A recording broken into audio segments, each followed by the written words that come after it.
ሰላም ቤተሰቦች እንኳን ወደ ሶሎቲ በደህና መጣችሁ። ውድ ቤተሰቦች ባላችሁበት ሰላም ጤናና ፍቅር እንዲሆንላችሁ እመኛለሁ። ዛሬ በእውነተኛ ታሪክ ላይ የተመሰረተ ከረፈደ በሚል ርዕሱ ዙሪያ የተዘጋጀ አጭር ትረካ አቀርብላችኋለሁ። መልካም ቆይታ። ያለ እረፍት የሚጮኸው የስልኬ ጥሪ ከተኛሁበት አነቃኝ። ማልዶ የመነሳት ልምድ ስለሌለኝ የስልኬ ጥሪ አሊያም ደግሞ አከራይ ወይዘሮ ሙሉ ቤት የሚከፈተው መዝሙር ይቀሰቅሰኛል። እንደምንም ስልኬን አንስቼ ሄሎ አልኩኝ። ሄርሜላ ነበረች። እንኳን ለአዲሱ ዓመት በሰላም አደረሰ ቀደምኩ አይደል አለችኝ። ድምጿ የተለየ መስህብ ነበረው። ሁልጊዜም ድምጿን ስሰማ የማላውቀው የተስፋ ክምር በልቤ ላይ ይፈጠራል። እንኳን አብሮ አደረሰን የኔ ቆንጆ አልኳት ከእንቅልፌ ለመላቀቅ እየታገልኩ። መስከረም 1 2008 ዓመተ ምህረት የአዲሱ ዓመት የመጀመሪያዋ ቀን እጅግ በማፈቅራትና በማከብራት ሴት የመልካም ምኞት ብስራት ተብሎ ተጀመረ። ከአንድ ሰዓት በኋላ እንደምትመጣና ተነስቼ እንድጠብቃት ቀጭን ትዕዛዝ አስተላለፈችልኝ። ከዚያም ስልኩን ዘጋችው። የወፎች ድምፅ ይሰማኛል።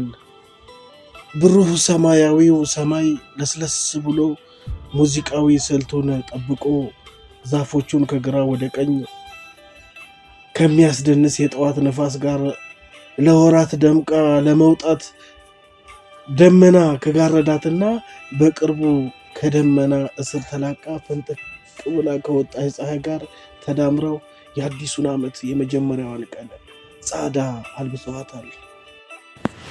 በአንድ የግል መስሪያ ቤት ውስጥ በሹፌርነት በወር 3500 ብር እየተከፈለኝ እሰራለሁ። ስራዬ የመስሪያ ቤቱን ኃላፊ አቶ እንዳለን ከቦታ ቦታ ማንቀሳቀስ ስለሆነ አብዛኛውን ጊዜ ስራ አይበዛብኝም። መኪናውም እኔ ጋር እንዲያድር ፍቃድ ተሰጥቶኛል። የመኪናው የሰርቪስ ቀን አልፎ አልፎ ፍሬን ለመያዝ ያስቸግር ነበረ። ከዛሬ ነገ ሰርቪስ ይደረጋል እየተባለ ቀናቶች፣ ሳምንታቶች አልፈው የመኪናውን ህመም ለማከም ችላ እንደተባለ አንድ ቀን ጠዋት አቶ እንዳለ ደውለው በጠዋት ቢሮ መግባት እንዳለባቸውና እቤት ድረስ መጥቼ እንደወስዳቸው ትዕዛዝ ሰጡኝ። ሰው ለሰው መልካም ለመሆን የግድ በስጋ መዛመድ የለበትም የሚል አመለካከት ስላላቸው በመስሪያ ቤት ውስጥ እንደ ኃላፊ ሳይሆን ሁሉም እንደ ወላጅ አባት ይቆጥራቸዋል። ወደ አቶ እንዳለ ቤት የሚወስደውን ዋናውን አስፋልት ጨርሼ ወደ ቤታቸው የሚወስደውን ቁልቁለታማ መንገድ ተያይዤዋለሁ። ድንገት ከአንድ መታጠፊያ ውብ የሆነች ጠይም ሴት እየሮጠች ከመኪናው ፊት ለፊት ድቅና አለች። የመኪናውን ፍሬን ለመያዝ በሞክር መኪናው ሊቆም አልቻለም። ህይወት እንዲህ ያሉ ክፉ ገጠመኞችን ለምን በማለዳ እንደምትሰጥ የማይፈታ እንቆቅልሽ ነው። ለመጀመሪያ ጊዜ ከድንጋጤ ጋር ፊት ለፊት ተፋጠጥኩ። ሰው ሲደነግጥ በየትኛው የአእምሮ ክፍል እንደሚያስብ አይገባኝም። ብቻ በፍጥነት መሪውን ወደ ቀኝ ጠምዝዤ መኪናውን ከአንድ ትልቅ ግቢ አጥር ጋር አላተምኩት።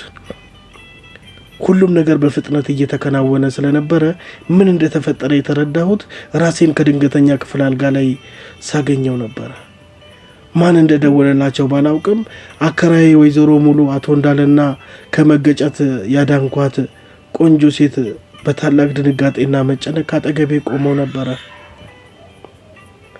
ዶክተሩ ለጤና ያሳሳቢ ነገር አለመኖሩንና ራሴን የሳትኩትም ከድንጋጤ የተነሳ መሆኑን እንዲሁም እረፍት እንደሚያስፈልገኝ ነግሮ አንዳንድ ቁስሎች ላይ ፕላስተር ካደረገልኝ በኋላ ወደ ቤት መሄድ እንደምችል ነገረኝ።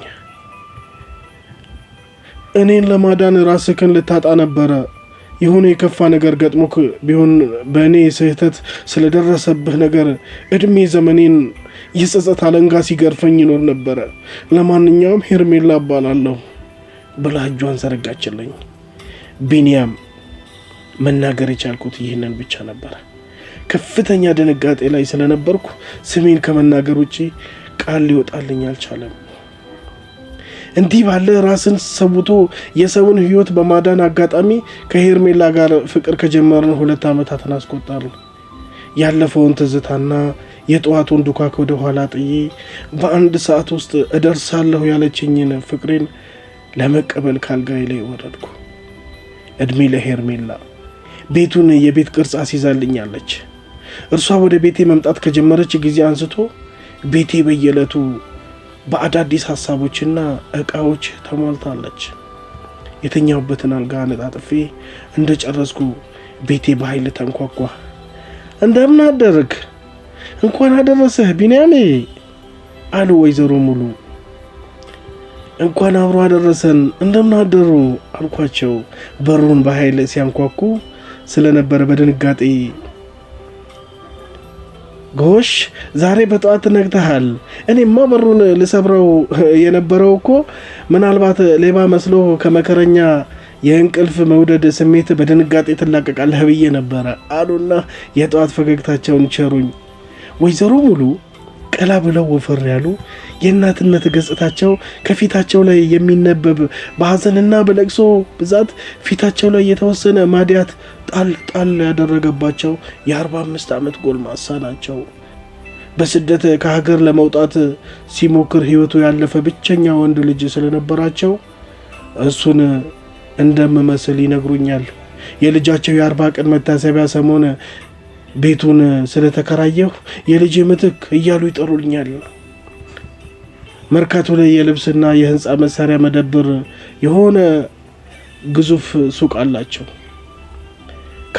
ከሚኖሩበት ባለ 1 ፎቅ ህንፃ በተጨማሪም 3 የሰርቪስ ክፍሎች ሲኖሩ ከ3ቱ አንዱ ሟች ልጃቸው ይኖርበት የነበረና አሁን በእኔ ተከራይነት የተያዘ ነው። በእርግጥ ቤት የማከራየት ፍላጎት አልነበራቸውም።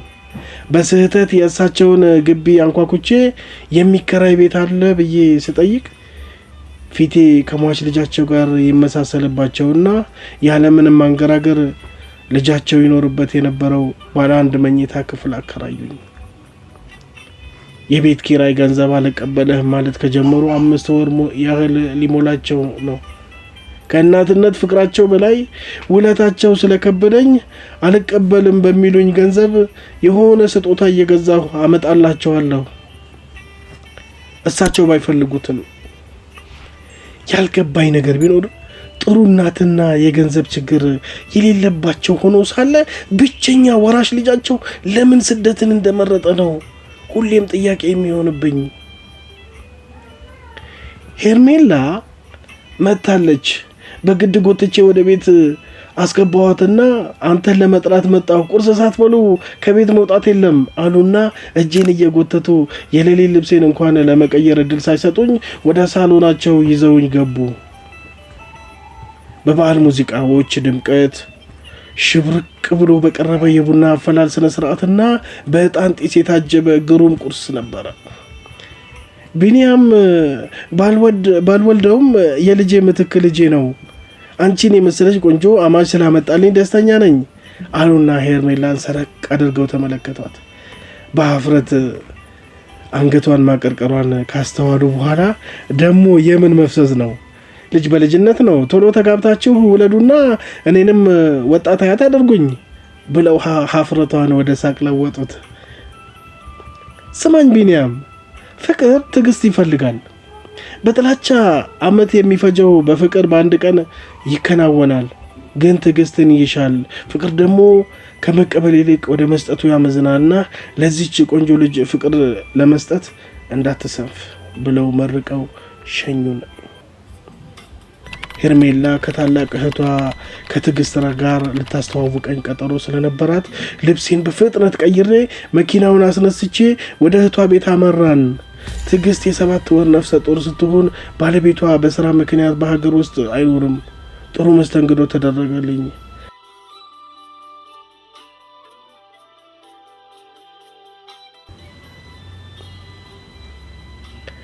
ወጣት ስለሆንክ በግልጽ ንግግርና በንጹህ ፍቅር አምናለሁ። እናትም አባትም ሆኜ ያሳደግኳት እኔ ነኝ። የቤተሰብ አደራ አለብን። እኛ ጋር ትደግ ብለው ከዘመዶቻችን ጋር እስከ መጣላት ደርሼ ነበረ። ሄርሜላ ብቸኛ የእናትና የአባት ውርሴ ናትና አደራ አለችኝ። አደራዋን ተቀብዬ ለመሄድ ተነሳሁ። ጨለምለም ብሎ ነበረ። ሄርሜላ እኔን እስከ በር ለመሸኘት ተከተለችኝ። የመስከረም የመጀመሪያው ምሽት እንደ ማለዳው ብሩህ ሳይሆን በተቃራኒው ያኮረፈና ደመናን ያዘለ ነበረ። ለ3 ቀን በስራ ጉዳይ ወደ ክፍለ ሀገር ነገ ጠዋት ስለሚሄድ ሄርሜላ ክፍት ብሏት ነበረ። ወደ ደረቴ ጠጋ ብላ አቀረቀረች። ካገጯ ቀና አድርጌ አይኖቿን ተመለከትኩ። እንባ ቀረዋል። ራስን ጠብቅ አደራህን አፍቅራለሁ አለችኝ። ከዚያም ተቃቅፈን ተሳስመን ወደ መኪናው ገባሁ። የ3 ቀን ናፍቆቴን ለመቻል እየታገልኩ መኪናውን ወደፊት አንቀሳቀስኩ። የ2 ቀናት የክፍለ ሀገር ስራዬን በጥሩ ሁኔታ አጠናቅቄ በ3ኛው ቀን ጠዋት ላይ ሄርሜላ ደወለች። እንዴት አደርግ? ድምጿ እንደሌላው ቀን በህይወት መኖርን የሚያስመኝ መሆኑ ቀርቶ በሐዘን የተዋጠ ነበረ። እንዴት አደርሽ የኔ ቆንጆ? የተፈጠረ ነገር አለ? ድምፅሽ ጥሩ አይደለም አልኳት። ወይዘሮ ሙሉ በጣም ታመዋል። እሳቸው ጋር ነኝ። ዛሬ መድረስ አለመድረስን ላረጋግጥ ብዬ ነው አለችኝ። በድንጋጤ ክው ብዬ ቀረሁ። ሄሎ፣ የት ሄድክ? አለሁ የኔ ቆንጆ፣ በጣም ታመዋል። ተንተባተብኩኝ። በሰላም የተሰናበትኳቸው ሰው በ2 ቀናት ውስጥ ምን አገኛቸው ብዬ ክፉኛ ደነገጥኩ። ዛሬ ማታ 12 ሰዓት ተኩል አካባቢ ደርሳለሁ። ስልኩን ስጫቸውና ላናግራቸው አልኳት። ማንንም ማናገር እንደማይፈልጉ ገልጻልኝ በቅጡ እንኳን ቻው ሳትለኝ ስልኩን ዘጋቸው። ህመማቸው የከፋ ደረጃ ላይ ቢደርስ እንጂ ሄርሜላ እንዲህ አይነቱን ከባድ ዜና ይቅርና ቀላል የሚባሉትን እንኳን ስራ ላይ ሆኜ እንዳይደነግጥ ብላ በማሰብ እንደማትነግረኝ አውቃለሁ። በቀጥታ አቶ እንዳለ ጋር ደወልኩና አስፈላጊውን ስራ መጨረሴንና የደንበኞች ፊርማ ያረፈበት ሰነድን በእጄ እንደሚገኝና መነሳት ከነበረብኝ ሰዓት ቀደም ብዬ ወደ አዲስ አበባ ጉዞ እንደምጀምር የተፈጠረውን ነገር ገልጬ አስረዳኋቸው። አልተቃወሙኝም። አመስግኜ ስልኩን ዘጋሁትና በቀጥታ ጉዞዬን ጀመርኩ። ስለ ወይዘሮ ሙሉ በጣም ከመጨነቄ የተነሳ ከተፈቀደ የፍጥነት ወሰን በላይ ያሽከረከርኩ አዲስ አበባ 11 ሰዓት ተኩል ደረስኩ። በቀጥታ ወደ ቢሮ ገብቼ ወረቀቶቹን ለአቶ እንዳለ ካስረከብኩ በኋላ ወደ ቤት አመራሁ። ነገር ግን እንዳሰብኩት ቶሎ ወደ ቤት መድረስ አልቻልኩም። መንገድ ላይ የትራፊክ አደጋ ስለተፈጠረ ለሰዓታት መንገድ ላይ መቆም ግድ ሆነብኝ። ሰዓቴን ተመለከቱ። ከምሽቱ 1 ሰዓት ከሩብ ይላል። ለሄርሜላ ደወልኩ። ደረስክ አለችኝ። አዎ፣ ግፋ ቢል 30 ደቂቃ መንገድ ዝግ ሆነብኝ። አላስጨረሰችኝም። ስልኩን ጆሮዬ ላይ ዘጋችው። በፍጹም የማላውቃት ሰው ሆናብኛለች። የትራፊክ መጨናነቁ ቀለል ሲል አቋራጮችን ተጠቅሜ ቤት ደረስኩና የግቢውን በር ከፍቼ መኪናውን ካስገባሁ በኋላ ወደ ወይዘሮ ሙሉ ሳሎን እየሮጥኩ ገባሁ። ያየሁትን ማመን አቃተኝ። ወይዘሮ ሙሉ ሶፋው ላይ ተቀምጠው ውስኪ ይጠጣሉ። በእርግጥ የመጠጥ ወዳጅ አለመሆናቸውን ደስ የሚል ነገር ሲገጥማቸው አሊያም ለበዓል ብቻ እንደሚጠጡ ልቦናዬ እያወቀ የመታመማቸውን ዜና ሰምቼ ከውስኪ ጋር ሳገኛቸው ተናደድኩ። የትኛው ዶክተር ነው ለህመም በመድኃኒት ፈንታ መጠጥ የሚያዘው አልኳቸው። ፈገግ አሉ። የሚያሾፉብኝ መሰለኝ። ልቤ በአንድ በኩል ግርምትና ንዴት፣ በሌላ በኩል በጤና ስላገኟቸው ደስታ እየተሰማው ነበረና አሁን ደክሞሃል፣ ጠዋት እንነጋገራለን፣ ግባና ረፍት አድርግ አሉኝ።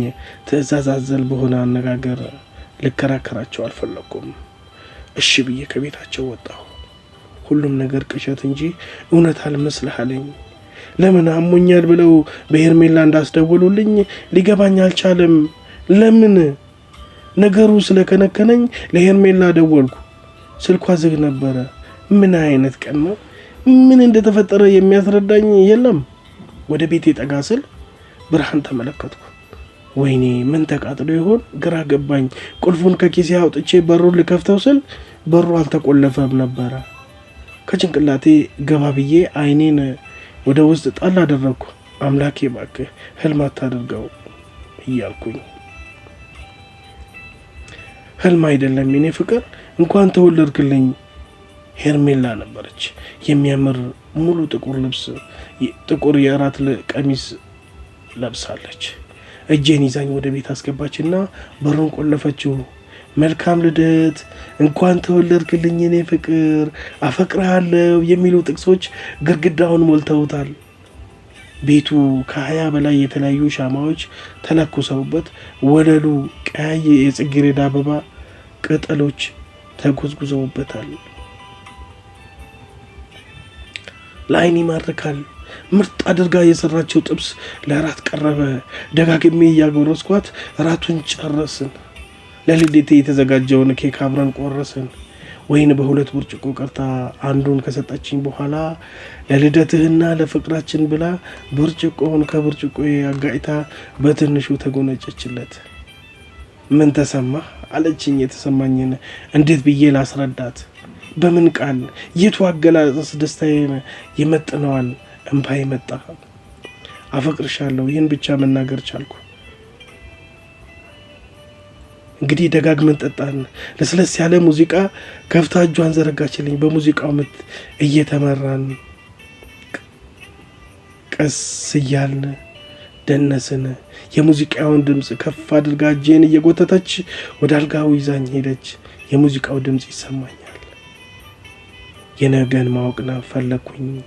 መጪውን ማየት ናፈኩኝ። የፍቅር ምርጫዬ አንቺው ነሽ፣ ልቤንም መንፈሴን የገዛሽ። ያለ ወትሮዬ በጠዋት ተነሳሁና ባለሙያ ባልሆንም ለሄርሜላ የምትወደውን አይነት ቁርስ አዘጋጀሁ። እህቷ ትዕግስት በእርግዝና ምክንያት ወደ ካፌ ስለማትሄድ ሄርሜላ የእህቷን ካፌ ለማስተዳደር ሙሉ በሙሉ ኃላፊነቱን ተረክባለች። ከስራ እረፍት ስለሆንኩ ከቁርስ በኋላ ሄርሜላን ወደ ካፌ ሸኝቼ ተመልሼ ካልጋይ ላይ ወጣሁ። የማታው የደስታ ስሜት በአእምሮ እየተመላለሰ ፈገግ ያሰኘኛል።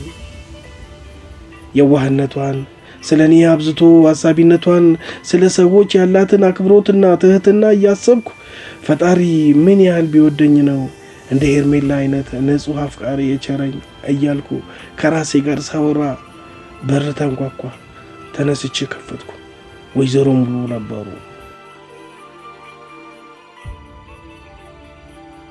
እንኳን ተወለድክ ቢንያምዬ፣ ስለማታው በጣም ይቅርታ አሉኝ። መልስ መስጠት አልቻልኩ። እጄን ይዘው ወደ ቤታቸው ወሰዱኝ። ሰራተኛቸው ሰናይት በረንዳ ላይ ቡና ታፈላለች። በረንዳው ላይ ከተዘጋጁ ትንንሽ ዱካዎች ውስጥ ከአንዱ ላይ አስቀመጡኝ። ወደ ሳሎን ገብተው ተመለሱ። በድጋሚ እንኳን ተወለድክ የኔ ልጅ፣ ፈጣሪ ቀሪው ዘመንህን ይባርክህ ብለው የወርቅ የአንገት ሀብል በስጦታ አበረከተልኝ። ደነገጥኩ። ይህን ያህል መቸገር ለምን አስፈለገ አልኳቸው። እናት ለልጇ ቸገረኝ አትልም። ደግሞ መቸገር ካለባትም ግዴታዋ ስለሆነ ነው። እስከ ትላንት ድረስ መልክህ ብቻ ነበረ ከልጄ የሚመሳሰልብኝ። ውሸትም ቢሆን የመታመሜን ዜና ሰምተህ እንደዛ መጨነቅና መደናገጥህን ስመለከት የእኔ ልጅ ነበር የመሰልከኝ አሉኝና አይናቸውን ወደ ሰማይ ቀና አድርገው ልጄ ከሰማይ ቤትም ቢሆን የመታመሜን ዜና ቢሰማ እንደ ወፍ በሮ ይመጣልኝ ነበር አሉኝ፣ ሲቃ እየተናነቃቸው። እስከ ዛሬ ሲከነክነኝ የኖረውና ምላሽ ያጣሁለት ጥያቄ እንዴት ግን ስደትን ሊመርጥ ቻለ ብዬ በድንገት ጠየኳቸው። አርፋጅና ፈሪ ነበር አሉ። በንዴት ስለ ልጃቸው ሲያወሩ ሐዘን እንጂ ንዴት አይቼባቸው ስለማላውቅ ደነገጥኩ። ፈሪ ደግሞ ታግሎ ማሸነፍ አይችልም። አርፋጅ እንኳን ለሌላ ሰው ለራሱም አይሆንም። አርፋጅ እንኳን ለሌላ ሰው ለራሱም አይሆንም አሉኝ ከንዴታቸው መለስ ብለው። እያቆራረጡ ሲነግሩኝ የመስማት ፍላጎቴ ቢጨምርም ያለፈውን ነገር አንስቼ ሐዘን ውስጥ ስለከተትኳቸው ሀፍረት ተሰማኝ። ስማኝ ቢንያሜ፣ ልጄ እንዳንተ ታዛዥ አስተሳሰቡም ቢሆን እንደ ዘመኑ ወጣቶች በስሜት የሚነዳ ሳይሆን በማስተዋል ላይ እየተመረኮዘ ነበረ። ምን ያደርጋል፣ ከአንዲት ቆንጆ የትምህርት ቤት ጓደኛው ጋር ፍቅር ይይዘዋል። ፍቅሩን ለመግለጽ ስለፈራ ከዛሬ ነገ እነግራታለሁ እያለ ያረፍዳል። በመጨረሻም ልጅቷን ወላጆቿ በግድ ለሌላ ሰው ሊድሯት ነው የሚባል ወሬ ሲሰማ ያለሷ እዚህ ሀገር መኖር አልችልም ብሎ እኔን ለዘላለም ለዳረገ ሐዘን እርሱንም ሕይወቱንም ያሳጣው ስደትን መረጠ። እንባቸው ፊታቸውን ሞላ፣ ሲቃ ይተናነቃቸው ጀመረ። የሚገርምህ ነገር መቀጠል አልቻሉም። ሐዘናቸው አጥንትን የሚሰብር ስለነበረ ስሜቴን መቆጣጠር አቃተኝና አንገቴን ወደ መሬት ደፋው። አልቻልኩም። ያለኔ ፍቃድ እንባዬ መውረድ ጀመረ። የበለጠ ሐዘን ውስጥ ልከታቸው ስላልፈለኩ ቶሎ ብዬ እንባዬን ጠራረኩት። እሳቸውም እንደ መረጋጋት አሉና የሚገርምህ ነገር የለቅሶ ሰሞን እጅግ በጣም ያዘነችና ሐዘኗን መቋቋም ያቃታት ቆንጆ ሴት ቤቴ ትመላለስ ነበረ። ማንነቷን ሳጣራ ልጄ የሚወዳት ሴት ሆና ተገኘች። ለካ እሱ ፈርቶ ሳይነግራት ቀረ እንጂ እሷም ተወዶ ኖሯል። ግን ምን ያደርጋል፣ ከረፈደ ሆነ። ከረፈደ ሁሉም ነገር ካለፈ በኋላ አሉኝ በተሰባበረ ድምፅ። አዘንኩ። ወጣት ሆኖ እየተዋደዱ መለያየትን በእኔም ባይሆን በሰዎች ላይ ሲደርስ አውቀዋለሁ። ህመሙን ቃላት አይገልጹትም። ስማኝ ቢንያሜ፣ በማንም ላይ ቢሆን እንዳታረፍድ። ልብህ የወደደውን ትክክለኛ ነገርን የራስህ ለማድረግ እንዳትፈራ። ደፋ ቀና ብሎ ህይወቱን ሙሉ ለማድረግ በሚባዝን ማህበረሰብ ውስጥ በአስተሳሰብ እንደ ኤሊ ወደ ኋላ መጎተት ክፉ ቅጣትን ያስከትላል። ፈርተህና አርፍደህ ለምታጣው ነገር ዳግም የማስተካከያ እድል ሳታገኝ ብትቀር ጸጸቱ ከምታስበው በላይ ከባድ ነው አሉኝ። ፈሪ ባልሆንም ቀጠሮ ላይ በሰዓቴ እንደማልገኝና አርፋጅ መሆኔን አውቀዋለሁና ፈራሁ።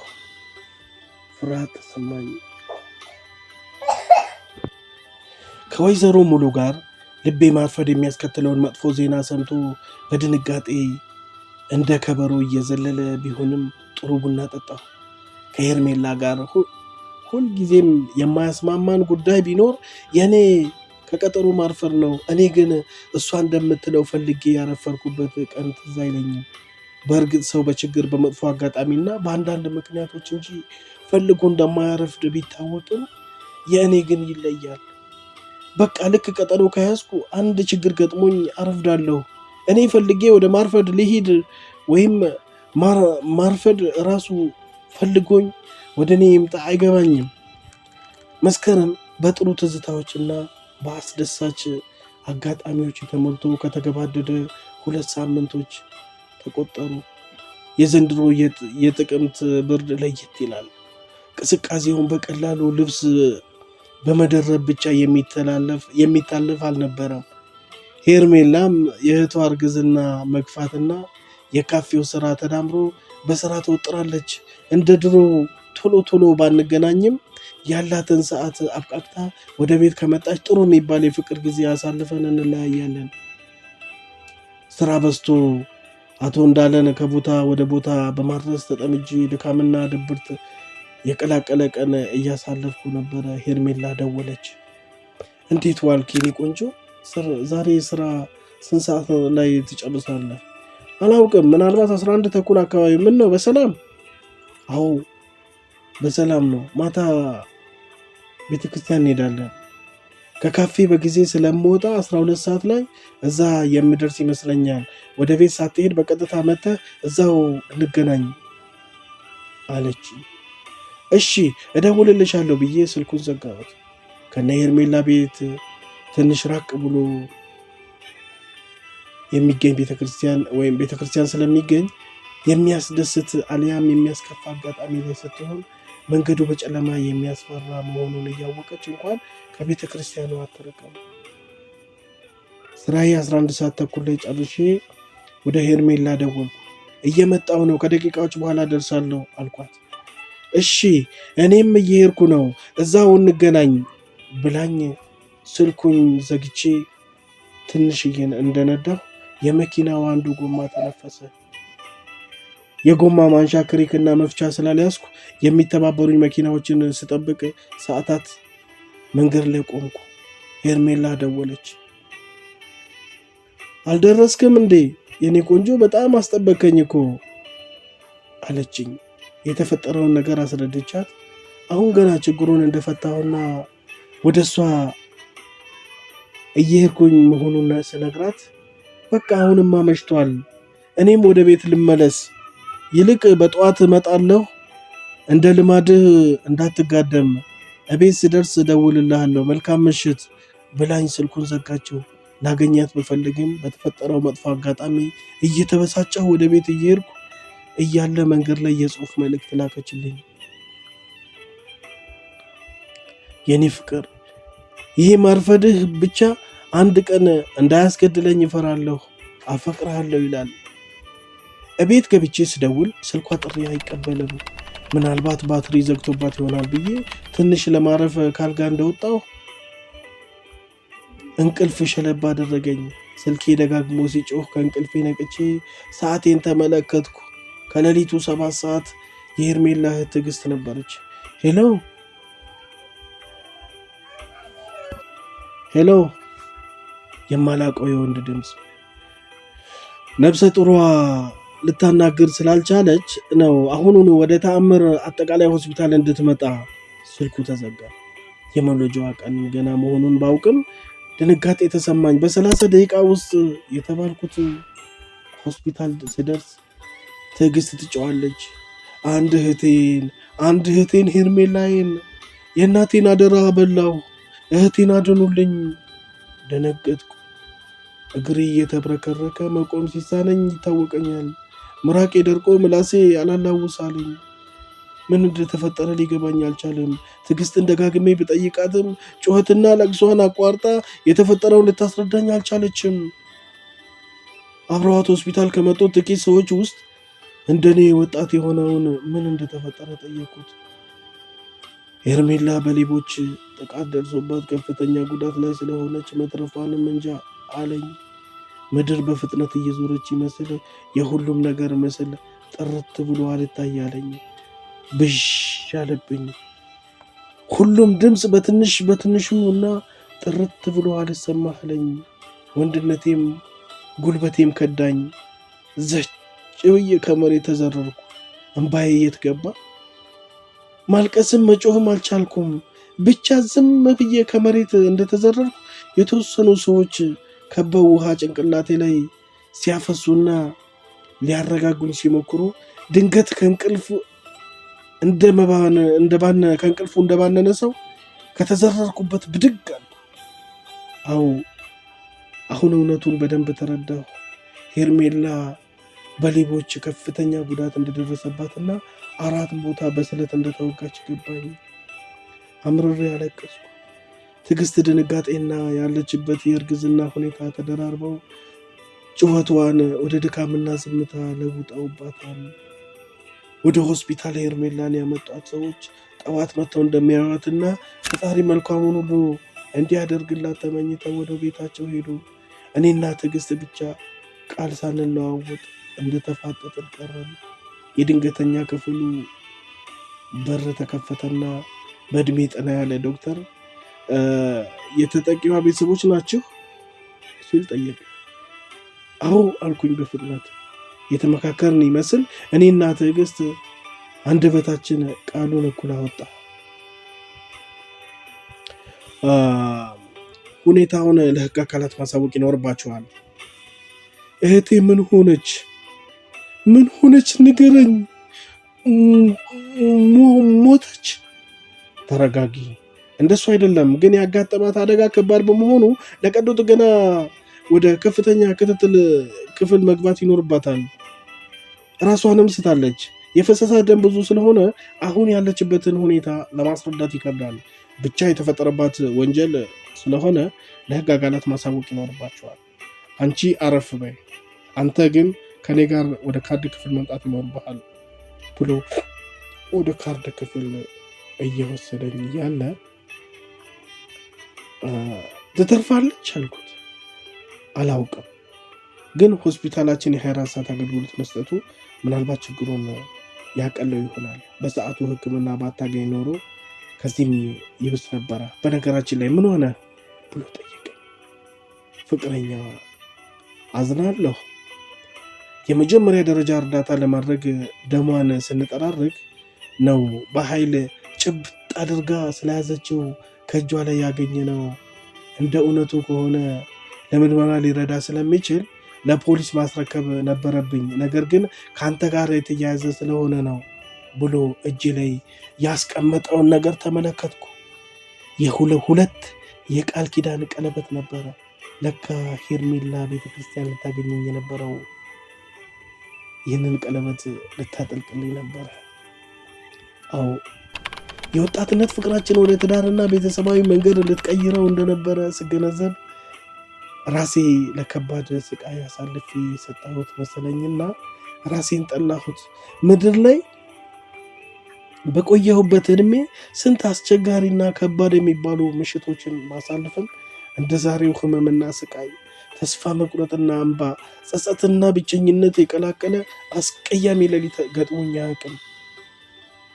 ስለ ሄርሜላ ምንም አዲስ ነገር ሳንሰማ እንዲሁ በተስፋና በመጠበቅ ብቻ የማይነጋ የለም ነጋ። ለወይዘሮ ሙሉ ደውዬ የተፈጠረውን ያለሁበትን ቦታ ነገርኳቸው። በፍጥነት መጡ። የነገሩን እውነታ ሲያረጋግጡ እንባቸው ያለ ከልካይ ይወርድ ጀመረ። እሳቸውን ሳይ የእኔም ሀዘን ባሰብኝ። ማልቀስና የእንባ ብዛት የሄርሜላን ጤንነት የሚመልስ ቢሆን ከትዕግስት ከወይዘሮ ሙሉና ከእኔ የሚፈሰው እንባ መድኃኒት ሊሆናት ነበር። ወይዘሮ ሙሉ እንደምንም እንባቸውን ተቆጣጥረው ስሚኝ የኔ ልጅ፣ በሆድሽ ላለው ሕፃንም ማሰብ ይኖርብሻል። እንደው በፈጣሪ ይሁንብሽ፣ ወደ ቤት ሄደሽ ትንሽ ረፍት አድርጊና ተመልሰሽ ነይ ብለው ለመኗት። ትዕግስት ወደ ቤት ለመሄድ ባትፈልግም የወይዘሮ ሙሉ ልመና እምቢ ማለት ስላልቻለች ለመሄድ ተስማማች።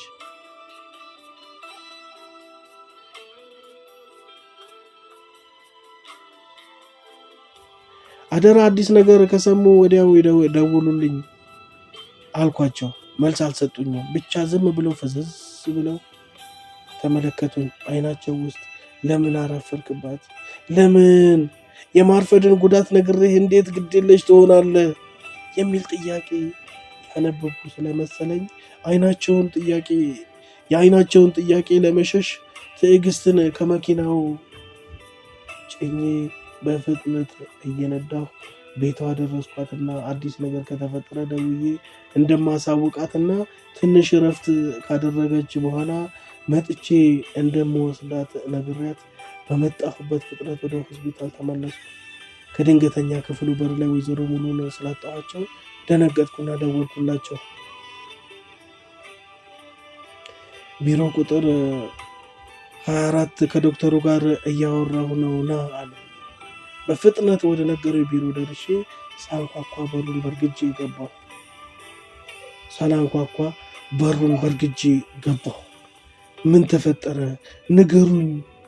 ተረጋጋ፣ መጀመሪያ አረፍ በል። የማታው ዶክተር ነበረ። ለወይዘሮ ሙሉ የነገራቸውን ቃል በቃል ነገረኝ። ቀዶ ጥገናው በሰላም ቢጠናቀቅም አሁንም ራሷን እንደሳተች ነው። ሌላው አሳዛኝ ዜና ፍቅረኛ የ2 ወር ነፍሰ ጡር ነበረች። ነገር ግን በአደጋው ምክንያት ልጇን አጥታለች። አዝናለሁ አለ። አሁን እሷን ማየት እችላለሁ? አዎ ትችላለህ። እንደደነዘዝኩ ከቢሮ ወጣሁ። ወይዘሮ ሙሉ ተከተሉ። ሄርሜላ ወደ ተኛችበት ክፍል ነፍሴ የጭንቀትን ደረጃ በእጥፍ ተከናንባ ደረሱ።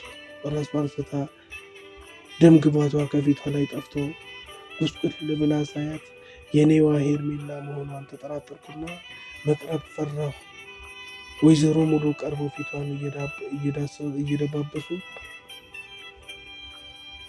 አንዴ ልጄን አጥቼ ሐዘንን ያለ ከልካይ ቀምሼዋለሁ።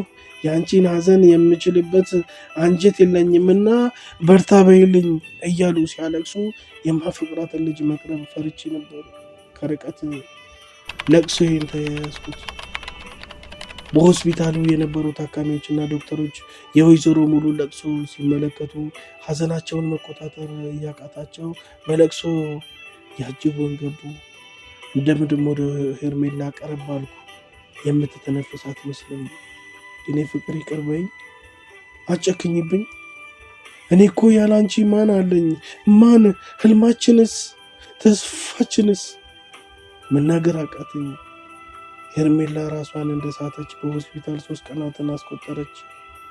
ወይዘሮ ሙሉ በሐሳብና በገንዘብ ከጎኔ ሳይርቁ እናትነታቸውን እያሳዩኝ ሐዘኔን እየተካፈሉኝ ከጎንህ አርቅም ሲሉኝ ጭንቀትና ይሉኝታ ቢሰማኝም ያለሳቸው ይህንን ሁሉ እንደማልቋቋመው ልቦናዬ ሲነግረኝ ከጎኔ ያደረገልኝ ፈጣሪን አመሰግናለሁ። ትዕግስትም ከእርግዝናዋ ጋር የሄርሜላን ጉዳይ ለመከታተል ስለማይመቻት ጠዋት ጠዋት እየመጣች ከሰዓት እረፍት እንድታደርግ ስነግራት መቃወም ብትፈልግም የወይዘሮ ሙሉን ቁጣና ምክር እምቢ ማለት ስላልቻለች ያለ ውዴታዋ ጠዋት ከኛ ጋር አሳልፋ ከሰዓት ወደ ቤቷ ትሄዳለች። በተስፋ በናፍቆት በእምነት በጭንቀት ያለ እንቅልፍ 3 ቀናትን አሳለፉ። ወይዘሮ ሙሉ እቤት ደርሰው እንደሚመለሱ ነግረውኝ ከሄዱና ትዕግስትም ወደ ቤት ከሄደች ሰዓታት ተቆጠሩ። ሄርሜላ ከተኛችበት አልጋ ላይ ድካም እንደተጫነኝ ደግፍ ብያለሁ። ቤኒ የሄርሜላ ድምፅ ነበረ። ትቼ ልሞት አልቻልኩም፣ እውነት አልመስልህ አለኝ። በቃ እኔ ቆንጆ ቃሌ ወደ ለቅሶ ተለውጦ መናገር አቃተኝ። የልጆችህ እናት ሳልሆን አልሞትም፣ ታገባኛለህ፣ ሳታረፍድ እሺ በል። እምባይን መቆጣጠር እያቃተኝ የገዛቸውን የቃል ኪዳን ቀለበት ከእጇ አጠለኩት። ማርፈድ ከትምህርት ይልቅ ህይወት ላይ ሲሆን ዋጋ ያስከፍላልና አታርፍድ፣ አናርፍድ። ተፈጸመ። ቤተሰቦች በዛሬው ቪዲዮ በነበረን ቆይታችን ጠቃሚ ነገር አግኝተንበታል ብለው የሚያምኑ ከሆነ ለቀጣይ ስራዎቼ ስለሚያግዘኝ ቻናሉን ሰብስክራይብ፣ ቪዲዮ ላይክ፣ ሼር ማድረጉትን እንዲሁም ደግሞ የደወል ምልክቱን መንካቱን አይርሱ። ስለተከታተላችሁኝና ስለነበረን ቆይታ ምስጋናዬ የላቀ ነው። ክብረት ይስጥልኝ።